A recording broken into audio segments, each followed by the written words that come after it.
حدیث کے الفاظ ہیں، اللہ کے نبی نے فرمایا جس باپ کی بیٹی بے پردگی سے گھومے وہ باپ دیوس، جس بھائی کی بہن بے پردگی سے گھومے وہ بھائی دیوس،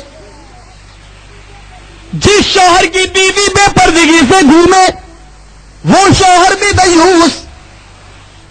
دیوس کس کو کہتے ہیں؟ ہوں گے وہ مولوی جو ترجمہ کر کے نکل جائیں۔ ہم دیوس کا معنی لغوی اعتبار سے بدلاتے ہیں۔ سنو دیوس کس کو کہتے ہیں؟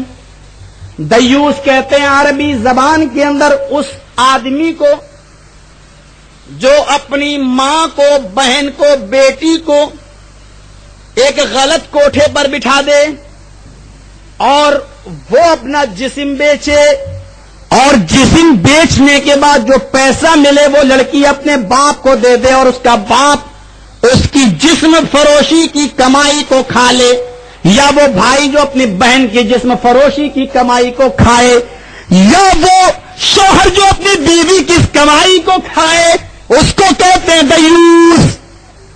سنو، اللہ کے نبی نے کہا جس کی ماں، بہن، بیٹی، بیوی بے پردگی کے ساتھ گھومے وہ باپ بھی دیوس، وہ بھائی بھی دیوس، وہ بھائی بھی دیوس، وہ باپ بھی دیوس، وہ شوہر بھی دیوس۔ غور کرو میرے بھائیوں، مولانا بڑے سخت بول دیے، یہ ہوگا زیادہ سے زیادہ کہنے پر اتنا ہی تو کہو گے، لیکن کہنے سے پہلے یہ سوچ لینا کہ اس حدیث کے اوپر تمہارا ایمان ہے یا نہیں۔ ٹھیک ہے، مجھے جو کہنا چاہو کہہ لینا، لیکن یہ بتا دینا، سوچ لینا کہ اس حدیث پر تمہارا ایمان ہے یا نہیں۔ اگر تمہارا ایمان اس حدیث پر نہیں ہے تو کہو کوئی فرق نہیں پڑتا، اس لیے کہ تم مومن ہی نہیں ہو۔ جو اور لوگ اگر یہ بات کہیں ہم سنتے ہیں، تمہاری بھی سن لیں گے، اور اگر یہ کہو کہ نہیں حدیث کا انکار کرنے والا تو کافر ہے، ہمارا ایمان بھی ہے۔ اگر تمہارا ایمان بھی اس حدیث پر ہے تو جس حدیث پر ہم اور آپ خود ایمان رکھے تو کہنے والے کو گالی کیوں دیا جائے؟ میرے بھائی، اس حدیث پر تو تمہارا بھی ایمان ہے، تو کہنے والا مجرم کیوں؟ کہنے والا مجرم کیوں؟ دیوس صرف اسی کو نہیں کہتے کہ جس کی ماں، بہن، بیٹی حقیقت میں غلط کام کر رہی ہو۔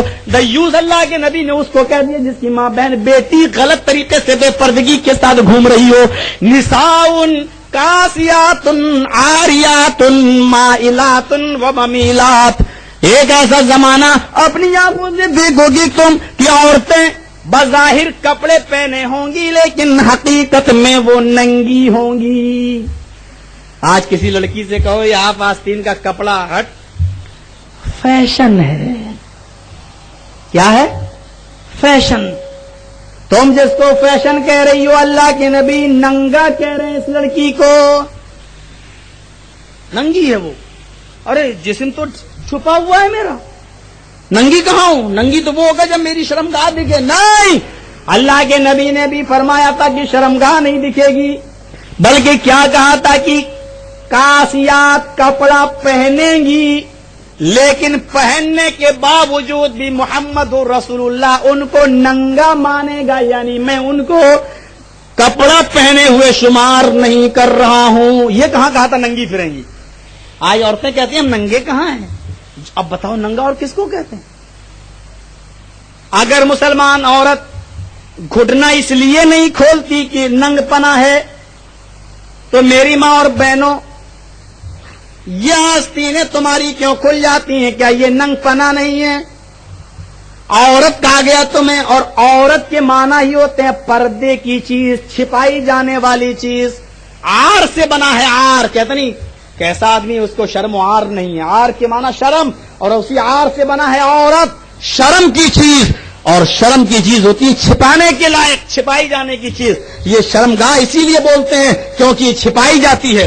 اللہ کے نبی صلی اللہ علیہ وسلم کے زمانے میں ایک صحابی حضرت جرہد، مسلم شریف کی حدیث ہے، مسجد میں لیٹے تھے، سو رہے تھے اور ان کی ران کھل گئی تھی۔ یہ ران، گھٹنے کا حصہ کھل گیا تھا۔ اللہ کے نبی آئے، آپ نے ان کی ران پر ہاتھ مارا، اے جرہد اما علمتا ان الفخذ عورۃ، اے جرہد اٹھو، کیسے سو رہے ہو؟ کیا تم جانتے نہیں؟ ان الفخذ، کیا کہا؟ اما علمتا ان الفخذ عورۃ، کیا تم جانتے نہیں ہو کہ یہ ران بھی عورت ہے؟ ران بھی عورت ہے، یعنی جیسے تمہاری عورت چھپی رہتی ہے ایسے ہی تمہاری ران کو بھی چھپنا چاہیے۔ اللہ کے نبی نے اس ران کے لیے عورت کا لفظ استعمال کیا کیونکہ عورت کو چھپایا جاتا ہے، اس لیے ران کو بھی چھپایا جائے۔ امریکن ماحول ہے، ماڈرن، کرکٹ کھیلیں گے صاحب چڈی پہن کر، نیکر پہن کر، بغیرتو حیا کرو، یہ شرمگاہ ہے۔ تم امریکہ پر ایمان نہیں لائے ہو، جارج ڈبلو بش جیسے کتوں پر تم ایمان نہیں لائے ہو، تو محمد رسول اللہ جیسی شخصیت پر ایمان لائے ہو، اس ذات پر تم ایمان لائے ہو، وہ ذات ایسی اوہ جس کے تہذیب کو تم آج اپنا رہے ہو اپنی سوسائٹی میں، اپنے سماج۔ جناب محمد رسول اللہ کی سنتوں کو اپناؤ، لباس نبی نے بتایا، کھانا پینا نبی نے بتایا، اٹھنا بیٹھنا نبی نے بتایا، سونا جاگنا نبی نے بتایا، کاروبار کرنا نبی نے بتایا، لین دین نبی نے بتایا، حکومت نبی نے بتائی، سلطنت نبی نے بتائی، جج ہو تو ججمنٹری کے اصول نبی نے بتائے، وکیل ہو تو وکالت کیسے کرو یہ جناب محمد رسول اللہ نے بتائی، کسان ہو تو کھیتی کیسے کرو نبی نے بتائی، اگر بکریوں کے چرانے والے ہو تو کیسے چراؤ جناب محمد رسول اللہ سے سیکھو، اگر کپڑے کے تاجر ہو تو تجارت ویسے کرو جیسے محمد رسول اللہ حضرت خدیجہ کے مال کو لے جا کر تجارت کیا کرتے تھے۔ تمہاری زندگی کا اور لائف کا کوئی ڈپارٹمنٹ ہو جس میں تم کام کر رہے ہو، اس کی رہنمائی جناب محمد رسول اللہ کر رہے ہیں۔ پھر کیا بات ہے کہ آج ہم اس کو چھوڑو، کالجز اور یونیورسٹی کے ماحول ہم نے بگاڑ دیے، کالجز اور یونیورسٹی کے ماحول ہم نے بگاڑ دیے ہیں، لڑکے لڑکیاں ایک ساتھ بیٹھ کر مخلوط تعلیم حاصل کر رہی ہیں، ہم ملا مولویوں کی لڑکیاں پڑھ رہی ہیں، لونا چلاتی ہوئی جاتی ہیں، آنکھ کھلی ہے۔ یہ برقعے بھی بڑے عجیب چل رہے ہیں نا آج کل، ایک ڈسکو برقع چلا ہے، ایک ڈاکو برقع چلا ہے۔ یہ ڈسکو برقع بڑا خطرناک ہوتا ہے، 60 سال کی بڑھیا بھی پہن لے تو کڑا ہوا ہوتا ہے نا، لال وہ پھول بنے ہوئے ہوتے ہیں۔ ارے اللہ کی بندی جب پردہ ہی کرنا تھا تو پھول بنانے کی ضرورت کیا تھی؟ برقع ہوتا ہی پردے کے لیے، پھول بنانے کی ضرورت کیا تھی؟ نہیں بنائیں گے تو دیکھے گا کون؟ اور 60 سال کی بڑھیا بھی اوڑھ لے تو لوگ کہتے ہیں اللہ برقع اتنا خوبصورت ہے تو برقعے والی کیسی ہوگی؟ اندازہ لگاؤ آج یہ برقعوں کا حال ہے۔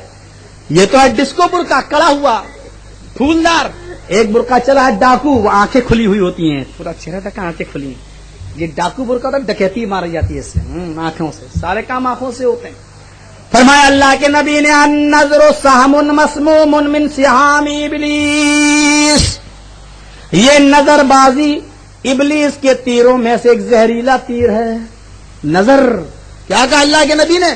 النظر سہم مسموم، یہ نظر بازی ایک زہریلا تیر ہے، من سہام ابلیس، ابلیس کے تیروں میں سے۔ ابلیس جو تیر استعمال کرتا ہے زہریلے، ان تیروں میں سے ایک زہریلا تیر یہ نظر بازی ہے، یہ بھی ابلیس استعمال کرتا ہے۔ من ترکھا للہ، جس آدمی نے اس نظر بازی کے تیر کو اللہ کے لیے چھوڑ دیا، جس نے اس نظر بازی کے تیر کو اللہ کے لیے چھوڑ دیا، یعنی اس نے اللہ کی رضامندی کے لیے کسی غیر عورت کو، غیر لڑکی کو بری نظر سے نہ دیکھا، اس کی طرف نظر نہ ڈالی، اللہ کے نبی فرماتے ہیں یجدو فی قلبہ ایمانا، وہ اپنے دل کے اندر ایک ایمان پائے گا، اپنے دل کے اندر ایک ایمان پائے گا۔ اور ایک دوسری حدیث میں آتا ہے اللہ کے نبی فرماتے ہیں ہم اس کو، اللہ تعالیٰ کہتا ہے ہم اس کو ایمان ایسا نصیب فرمائیں گے یجد حلاوتہ، کہ اس کی مٹھاس اور اس کی چاشنی کو وہ اپنے دل کے اندر محسوس کرے گا۔ کسی لڑکی پر نظر پڑ جائے گرا لو، پھر دیکھیے اس ایمان کی جو چاشنی اور جو مٹھاس اللہ ہمیں دے گا، وہ ہم اور آپ اس کا اندازہ نہیں لگا سکتے۔ ثلاثۃ لا تری اعینہم النار، حدیث اللہ کے نبی فرماتے ہیں، طبرانی کی روایت ہے، 3 آنکھیں ایسی ہوں گی کہ اللہ تعالیٰ ان آنکھوں کو جہنم نہیں دکھائے گا۔ جب جہنم نہیں دیکھیں گی تو جائیں گی بھی نہیں وہ لوگ۔ کیا کہا؟ 3 آنکھیں ایسی ہیں کہ اللہ ان کو جہنم نہیں دکھائے گا ان آنکھوں کو۔ صحابہ نے عرض کیا اللہ کے نبی وہ 3 قسم کی آنکھیں کون سی ہیں جو جہنم نہیں دیکھیں گی؟ ثلاثۃ لا تری اعینہم النار، 3 قسم کی آنکھیں جہنم نہیں دیکھیں گی۔ عین